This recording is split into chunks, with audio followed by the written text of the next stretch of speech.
I am Jennifer Sonko and this is QTV Midday News coming to you live from our studios along Caraba Avenue. Thanks for joining us. Here are the main local and sports news headlines. Residents in the Kanifing municipality and the Greater Banjul area were hit by bread scarcity on Monday and Tuesday. We find out why.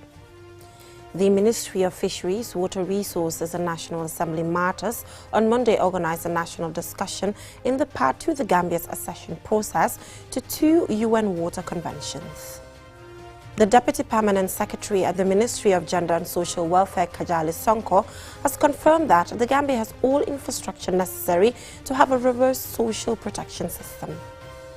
The Gambia's High Commissioner to Sierra Leone, Aliu K. Jame, has backed the African Achievers Award for Excellence in Public Office. In sports news, the Gambia women's under-20 suffered a humiliating defeat after losing 6-0 to Morocco in the second leg of the FIFA World Cup qualifiers on Sunday. Those were the main headlines, and now the news in detail. Do stay with us.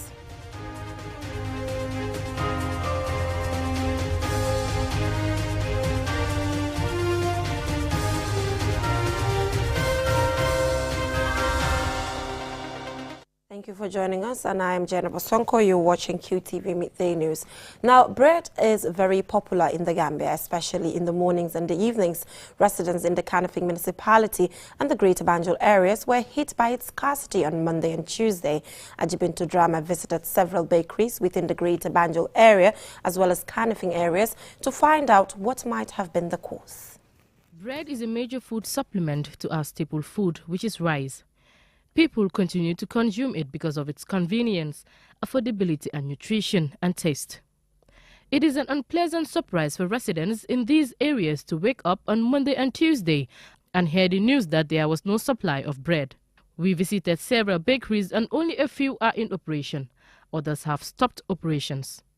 In August, some bakers in Farafenni and Jarosoma increased the bread price from $7 to $10, blaming it on a lack of profit due to the increase in the bag of flour by producers. Alaji Sar, a baker, is one of those operating. I fekkoon na ñun amoon nañ farine bi ñu amoon boobu la ñuy liggéey nii mais sama boss démb bi mu ñëwee fii dafa wax ne lii su jeexee moom dootul. My boss told us that the price of flour has been increased. We are working with the flour we stored, and when we finish using it, we will stop operating. Waaw suñ mënee wàññeeku de moo gën ndax te comme moom daanaka boo ko seetee dund bi yëpp mburu la. If the price of flour is reduced, it will be good for all of us. Most people consume bread, and we take bakers who are into this business will be affected. Khalid Budib, a bakery owner, has this to say.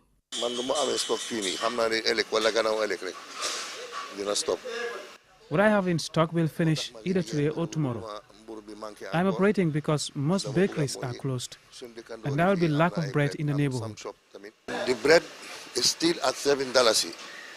So maybe from now to 1 month again increase, because every day, 2 days, 4 days is not the same price. Like you buy today, the sack is 1,400, tomorrow to 1,600. And the yes also is the same thing. You buy today from the market 1,400, tomorrow 1,500 or 600. This is the problem. Bakari Sheikh is a bread supplier. He calls on government to intervene.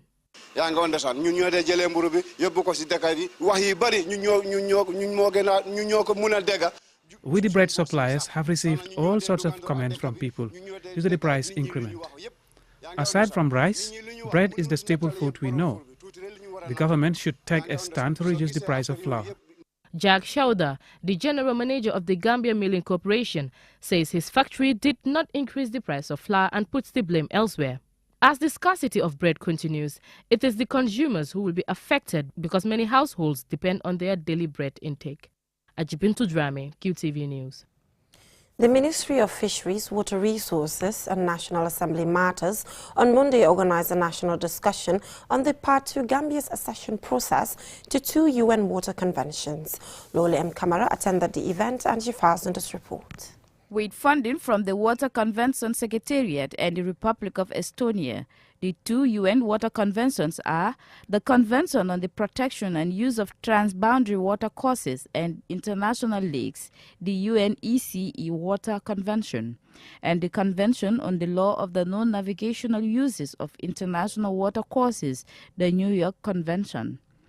Omar Jiba, Permanent Secretary with the Ministry of Fisheries, who spoke on behalf of his minister, said, since 2014, the country has instituted the water sector reform programs recommended for institutional restructuring and reform in water sector-related institutions. Adding that, the Gambia and Senegal formed the Gambia River Basin Development Organization Energy Project, OMVG, in 1978, which was later joined by Guinea-Conakry and Guinea-Bissau. The current OMVG energy project in all the member states, which shall boost accessibility to clean and cheap renewable energy with reducing carbon footprints within the basin area. That is to say, with that, a lot of carbon fuels the use of a lot of carbon fuels will be reduced. And therefore, contamination would be less. And this is going to happen to all the member countries. P.S. Omar Jiba also stated that in February 2020, they established the National Committee for the Intergovernmental Hydrological Program through the collaboration of his ministry and the National Commission for UNESCO of the Gambia. Sonja Koppel, Secretary of the UNECE Water Convention, said, water is crucial for health, sustainable development, peace and climate change adaptation, amongst other things. She stressed that the country still faces challenges of lack of water, pollution and climate change impacts, and efforts to ensure access to safe drinking water have been effective over the years, with over 90% of the population accessing improved water sources, up from 86% in 2018. A significant part of both surface water and groundwaters in the Gambia comes from transboundary sources, so from other neighboring countries. The Gambia Basin, the Alain River, the Senegal-Mauritanian Aquifer Basin constitute the main sources of freshwater supply. Also at the global level, more than 60% of all freshwater is shared by 2 or more countries. Transboundary water cooperation is therefore crucial for sustainable development and peace. Landing Bojang from the Fisheries Department did a PowerPoint presentation on the transboundary water cooperation in the Gambia. The Department of Water Resources was established in 1979, and this event was organized on the sidelines of a regional workshop on the theme Strengthening Transboundary Cooperation on the OMVS, which is the authority, and OMVG, which is the project, for member countries. These discussions are part of raising awareness of the projects and the convention among the public. For QTV News, Lolly M. Kamara. Now, an effective social protection system can improve citizens' quality of life. In an interview with the Deputy Permanent Secretary at the Ministry of Gender and Social Welfare, Kajali Sonko, at the closing of the high-level continental seminar on social protection and health in Dakar, Senegal, he confirmed that the Gambia has all the infrastructure necessary to have a robust social protection system. An effective social protection system should prevent, manage and overcome situations that adversely affect citizens' well-being. The coronavirus pandemic has exposed Africa's insignificant social protection systems and had to resort to donors for continuity, and the Gambia is no exception.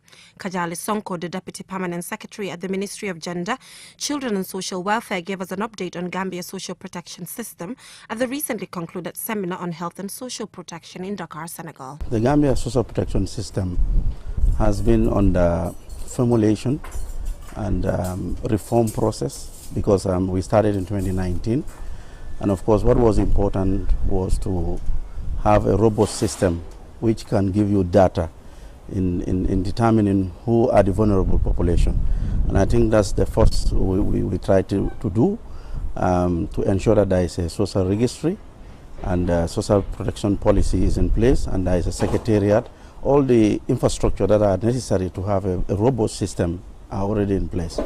Now that a structure is in place to ensure sufficient social protection in the Gambia, what is the role of the legal fraternity in further promoting an effective social protection? Here's Hadidan Dejabi. We have beautiful laws in the Gambia. We have laws that cover a lot of aspects of women.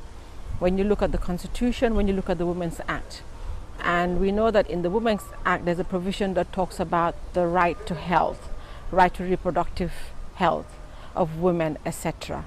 So now the laws are there, but it's the issue of implementation that is our problem. And even for the women themselves to know their rights is a problem. As a former president of the Female Lawyers Association, Jabi further delved into the challenges her association has faced over the years due to a lack of robust social protection system. When I was the president, we had a lot of challenges. As like I said, you know, there's structures that we don't have in place. Like a woman is beaten. There's this woman who's been driven out of the home with her children, etc. We had a matter where a woman was driven out. I can't give all the details, but with her children, and it got to a point where she couldn't be sheltered or housed, etc. And she had to take the woman, the children, and take them to different family members, so they couldn't even be together. That's how difficult it was. So without the social protection, women are not protected. You know. Recommendations from the high-level Continental Seminar on Health and Social Protection includes improving health financing, more media involvement in health and social protection issues, and increased political will to lessen sexual and gender-based violence. Reporting for QTV News, I am Jenna Bosonko. From that story on health and social protection, we will now go for a short commercial break, and when we come back, we have some more local news stories as well as sports, so do stay tuned. For the fastest and easiest way to receive money transfers from abroad? Well, QMoney and RIA just made it happen.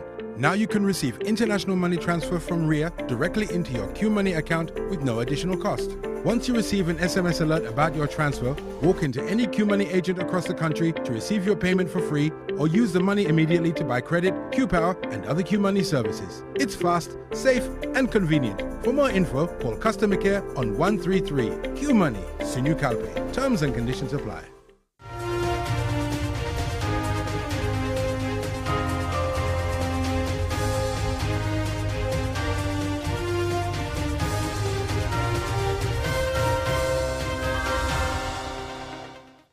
Welcome back from that short commercial break. If you're just tuning in, you're watching QTV Midday News, and I am Jenna Bosonko. Still on local news stories, the Gambia's High Commissioner to Sierra Leone, Aliu K. Jammeh, has backed the African Achievers Award for Excellence in Public Office. The award recognizes Jammeh's selfless service to his nation. Aliu Cisse has the rest of that. Aliu K. Jammeh, the Gambia's High Commissioner to Sierra Leone, received the award dubbed Excellence in Public Office at the African Achievers Award 11th anniversary at the Kensington Palace, England on 10 December. The award recognizes Jammeh's selfless service to his nation and outstanding innovative strides towards the promotion of the African Common Agenda. The theme for this year's ceremony is Mobilizing Investment for Sustainable Development in Africa. The award ceremony over the years has become established as one of the biggest gatherings of influential and global African achievers on the continent. It has been rated by Forbes magazine as one of the most prestigious award ceremonies for the African continent. A former youth and sports minister, Jammeh was awarded alongside 17 other Africans, including Sidi Mohamed Tunis, Speaker of the ECOWAS Parliament, who gave his acceptance speech via a video message. High Commissioner Jammeh's award was collected in the UK on his behalf by his nephews. High Commissioner Jammeh, who had also served as the Gambia's ambassador to Guinea-Bissau, said he is not only thrilled by this recognition, but also, most importantly, even more motivated and inspired to work harder in delivering to the expectations of being privileged to serve the public interest. Public office brings huge opportunities to positively impact lives and livelihoods. I have tried and still continue to do the same for close to 2 decades to contribute my quota in providing safe space and utilizing resources entrusted in my care for the advancement of public interest. To serve in public office is one of the most noblest for those who understand that life is worth living when it is lived sharing and caring to promote the welfare of the public. Unfortunately, the biggest challenge of development in Africa is the abuse of public office. Therefore, as I proudly receive this award today, I also wish to call upon all occupants of the privileged positions of public office to strive harder to deliver for the benefit of all people. Among the notable individuals and organizations who have been honored in the past are Archbishop Desmond Tutu, Nkosazana Dlamini Zuma, former African Union chairperson, His Excellency Jakaya Kikwete, former President of the Republic of Tanzania, and Dr. Josephine Ojiambo, Deputy Secretary General of Commonwealth. Reporting for QTV News, I am Aliou Cisse. Congratulations to High Commissioner Aliou Jame on that achievement. Now, in Muslim countries, Fridays are special and many institutions close early to allow staff to attend Jumaa prayers. Zainab Haidara visited the Taqwa Mosque to learn why this day is so special to Muslims, and this is what she found. The Quran invokes the importance of Friday as a sacred day of worship in a chapter called Al-Jummah, meaning the day of congregation, which is also the word for Friday in Arabic. In addition to the importance of the day, the wearing of African attire like haftan for men and abaya for women and other African clothes has become popular. Abu Huraira, may Allah be pleased with him, reported that the Prophet, peace and blessings be upon him, said, "When Fridays comes, the angels sit at the doors of the mosques and record who comes to the Jummah prayer. Then when the Imam comes out, the angels roll up their scrolls." Imam Al-Haji Usman Jah of Taqwa Mosque shared with us the importance of Friday prayers. The Prophet ﷺ, peace be upon him, says, a Muslim must stop whatever he is doing whenever a prayer is called and should go to the masjid, for this is a personal obligation. However, if you are a woman, you can attend Jumaa prayers, as the day is a blessed day and all Muslims come together, which is the beauty of Islam. Going early to the mosque on Friday is very important. The Messenger of Allah said, "The one who comes early to the Jummah prayer is like one who sacrifices a camel, then coming later is like one who sacrifices a cow, then like one who sacrifices a sheep, then like one who sacrifices a dog, then like one who sacrifices a chicken, then like one who sacrifices an egg." Imam Aliou Badusaho talks about maintaining cleanliness on Fridays. Yonent bi dafa wax ne bu àjjuma jotee na nit ñu sol yu yiw yu rafet li nga xam ne mooy tànneef ci seen yére yi ñu demee ko ca mbooloo ma daje ngir feeñal taar bi nga xam ne moom la àjjuma am. Wearing African attire is important on Friday because on this day, Prophet Muhammad ﷺ, peace be upon him, says, it is a sunnah for every Muslim to wear a decent outfit, and in doing that, one has to choose the best of his African wear and look clean. Fulfilling that will make Allah bless you. There are many hadiths reported on the significance of Jummah. At-Tirmidhi and Ahmad narrated that whoever missed 3 Jummah prayers out of negligence, Allah subhanahu wa ta'ala will place a seal over his head, and any Muslim who dies during the day or night of Friday will be protected by Allah from the trials of the grave. صراط الذين أنعمت عليهم غير المغضوب عليهم ولا الضالين. For QTV News, I am Zainab Haidara. Zainab Haidara there on the significance of Jummah prayers. Now in sports news, the Gambia women's under-20 suffered a humiliating defeat after losing 6-0 to Morocco in the second leg of the FIFA World Cup qualifiers on Sunday. The defeat ends Gambia's chance of reaching the finals. Babakar C has more.